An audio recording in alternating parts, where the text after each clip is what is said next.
What's up, everybody? This is Mr. Second Passport. Today we're going to cover a not so nice experience that I had, but that's what this channel's about, to kind of give you the good and the bad of living here in Ecuador and just trying to be an entrepreneur and give a go at it and hustle on the ground.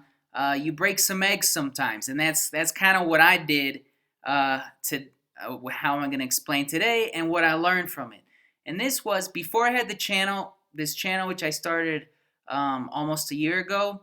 A few years before that, I tried to grow stevia on a small, about 2-acre plot here in the highlands of Ecuador, kind of outside Quito, where I live.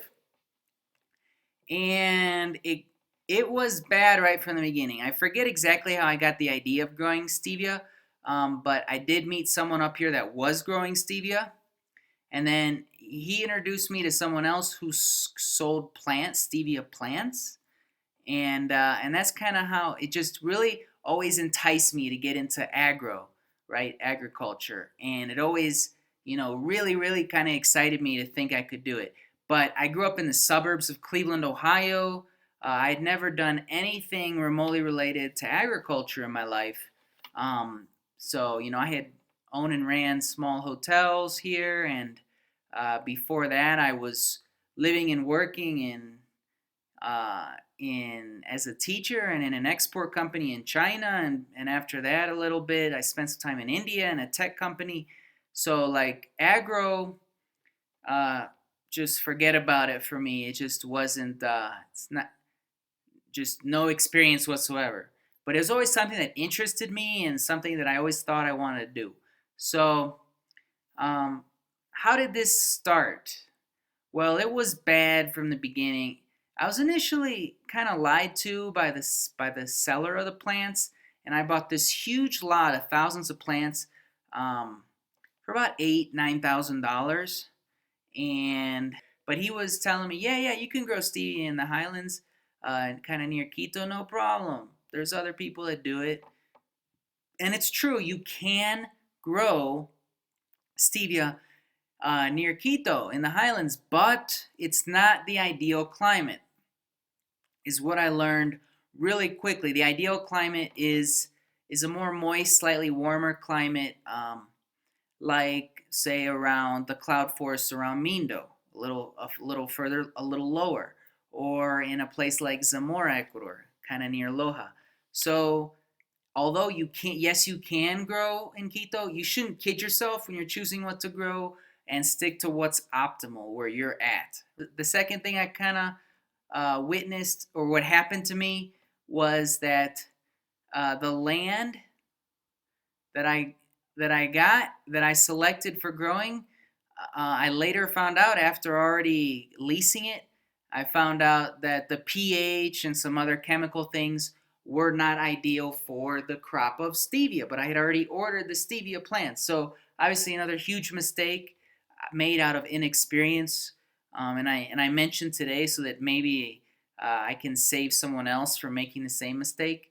Maybe a lot of people would already know this, but I didn't at the time. So yeah, that was a big mistake, and it cost me some money to try to equalize the land and stuff, and it was a problem.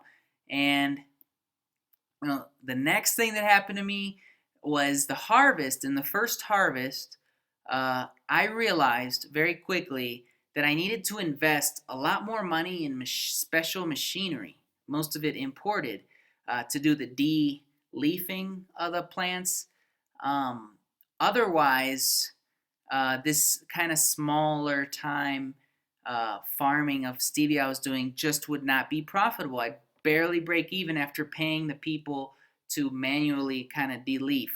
That's what I was doing, right? So just kind of broke even on the first harvest, if you can believe that. And then the next thing that I realized after this harvest was that you really have to know what you're doing and hire people who really know what they're doing with the crop itself, right? So if you bring a new crop to an area, that's going to be kind of problematic. So you should have a lot of experience with that crop, so you can tell other people what to do. Because in my case, for what happened is, when we harvested and cut the plants, they were kind of cut incorrectly by the people I had hired to do it, and a lot of the plants died.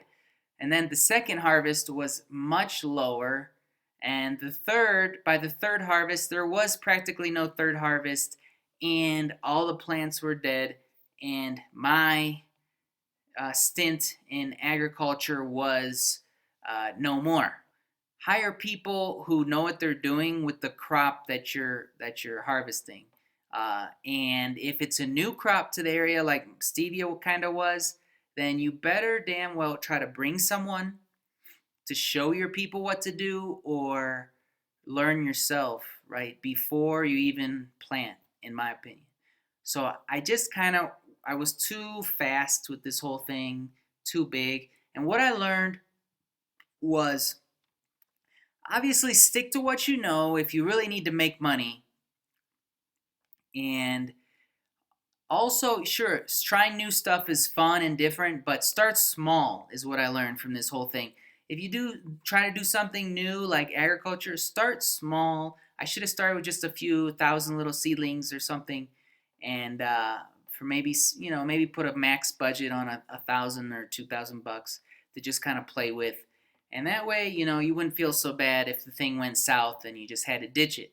So I learned that from this experience, and I also learned, small time farmer, will not be very profitable, which should have been probably obvious to me, unless you do the hard labor yourself. If you're a small timer and you're hiring other people to do the dirty work, then you probably won't make much money at all. Maybe just scrape by, right? You probably could make a living from it if you're willing to do the dirty work yourself. But if you're not, if you're small time, it probably won't be all that profitable before you go. I also learned from this whole thing, if you do try to grow crops, try to have the customers for the crops before you grow them, before you invest in even planting them and in their life cycle. Right, it's definitely something. Otherwise, as soon as they're planted, you're going to have this anxiety of, what do I do with it when it gets harvested? But there's other ways to get in agro without actually having to plant stuff, if that makes sense.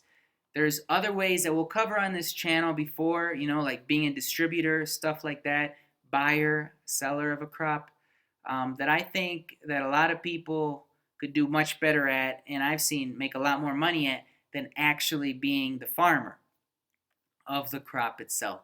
So anyway, I'm Mr. Second Passport. Take care. Hope this doesn't happen to you. That's why I did this video.